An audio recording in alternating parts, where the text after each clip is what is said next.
Hi, my name is Rick Pontz. I'm an author. I wrote the novel 103 Pilgrims. I started writing 103 Pilgrims more than 12 years ago. I was a resident of a small town in New England called Plymouth. Plymouth is also known as America's hometown and also known as Home of the Rock.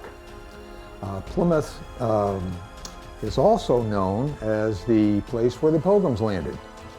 And it's more or less stayed that way for the last 400 years.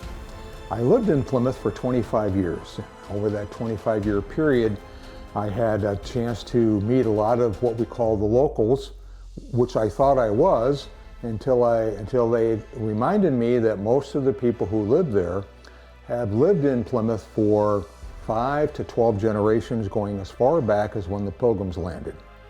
Therefore, I was considered a newbie.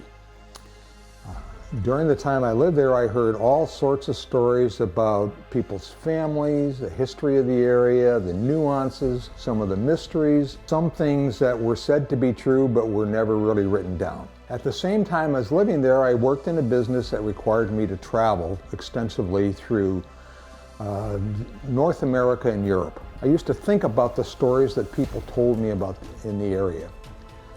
During that time, I started writing them down, thinking, boy, this is interesting. I should write this down, so I did.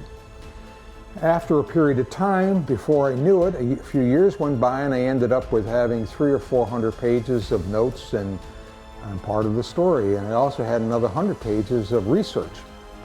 And I looked at it one day and I said, you know, this may be a book, because if I put some of these characters together, if I put some of these stories together, maybe there's a book here.